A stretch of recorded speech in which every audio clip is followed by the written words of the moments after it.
Magandang umaga mga bata! Ang pag-uusapan natin ngayon ay tungkol sa fractions. Take a look with this whole circle.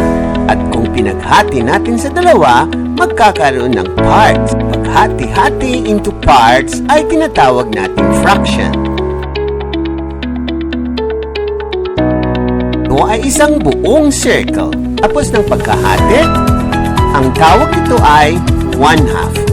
Ang kalahati naman ay tinatawag pa rin nating 1/2. Paano ba natin sinusulat ang fraction? Take a look with 1/2. Number above the line is called numerator. Numerator tells us how many parts of the whole are we talking about. The number below the line is called denominator.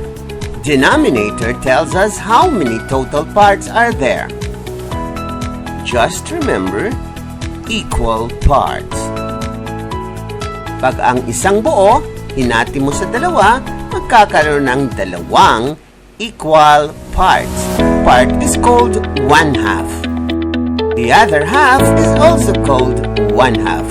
Therefore, there are 2 halves.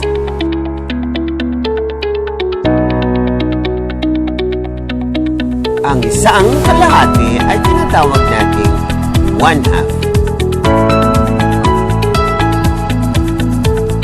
Ito naman natin isinusulat sa salita. 1/2 are 2 words being connected with hyphen. In this case, it is written as 2 halves. The figure tells us that it is divided into 2 parts. This figure, 1 whole circle, was divided into 2. How about in this figure? It shows that 1 whole circle was divided into 3 parts. This blue shaded part is called 1/3. Numeral 1/3 is written in words as 1/3. Fraction then is the yellow part. The yellow colored part is called 2/3. It's written in words as 2/3. Let's repeat. 1/3 is written as 1/3.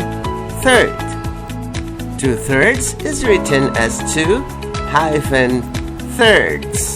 1/3 plus 2/3 is equal to 3/3 or 1 whole. 3/3 is written in words as 3/3.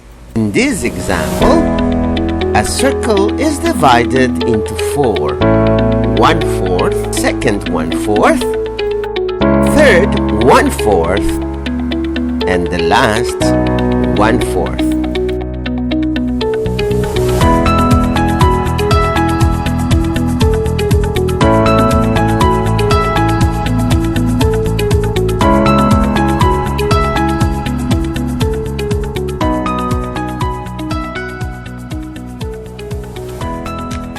Kids, can you tell me how many equal parts are there in this example? Yes. For each part, it's called 1/8.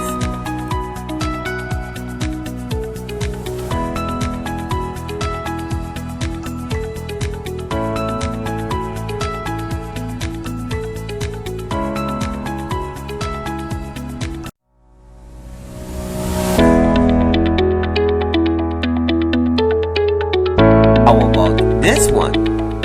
Can you tell me how many equal parts are there?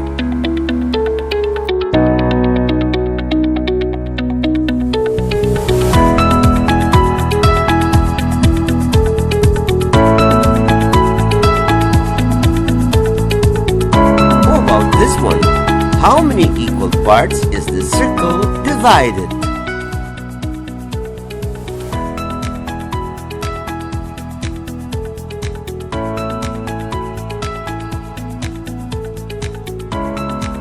How about this one? How many equal parts is the circle divided?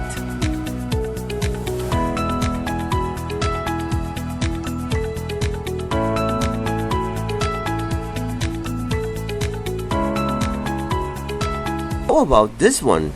How many equal parts is the circle divided?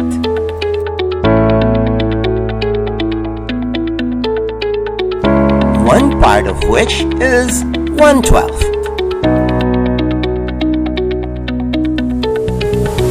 And if we are talking about the whole, it is called 12/12.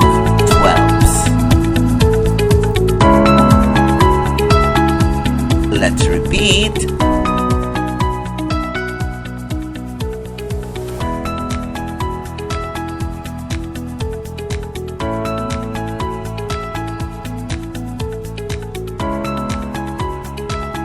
Now, are you ready for the quiz? Let's go!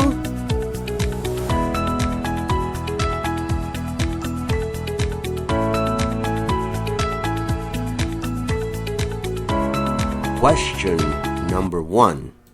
What is the fraction of the red colored part?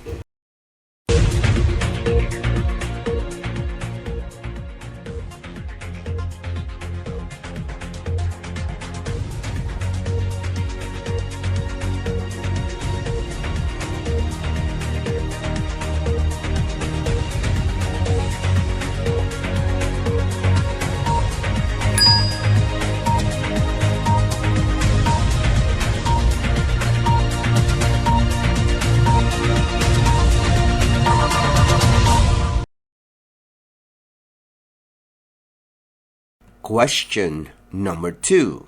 What is the fraction of the red colored part?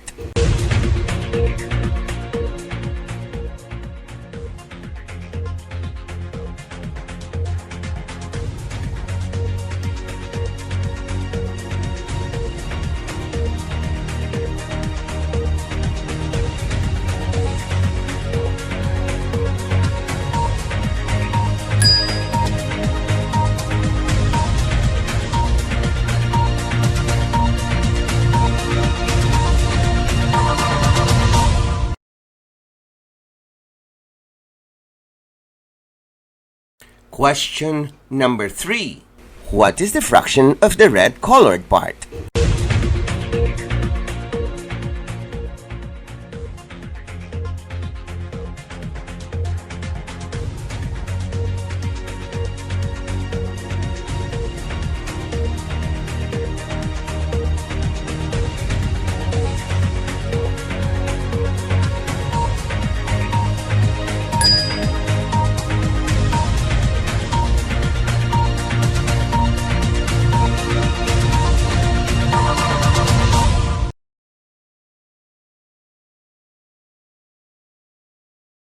Question number 4.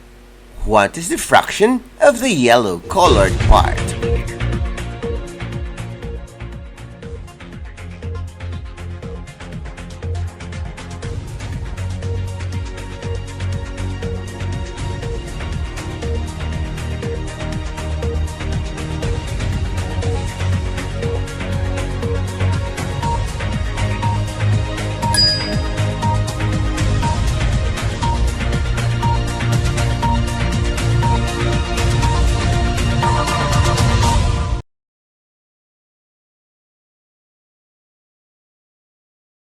Question number 5. What is the fraction of the red colored part?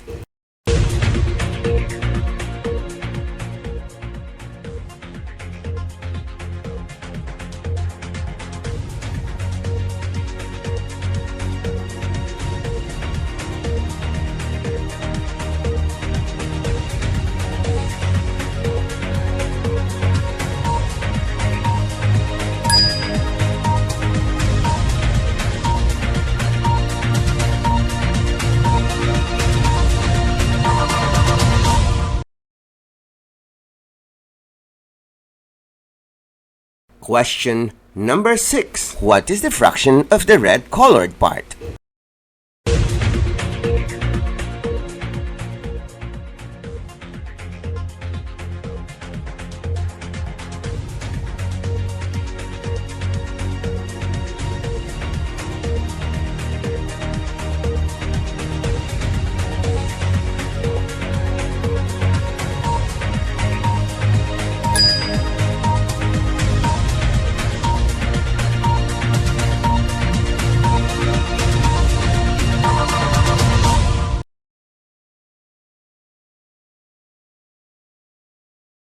Question number 7.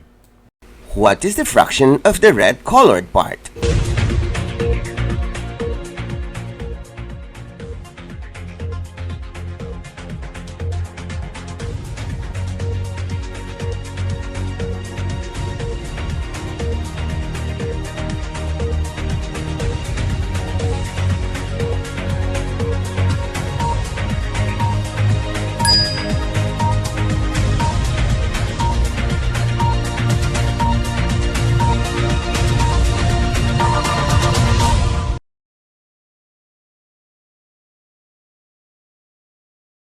Question number 8. What is the fraction of the yellow colored part?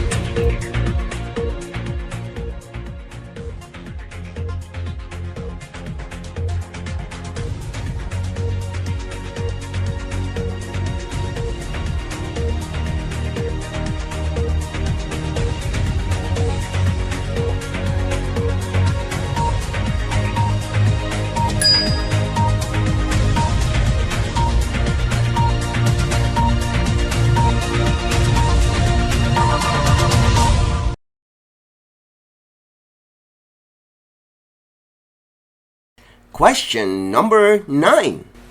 What is the fraction of the yellow colored part?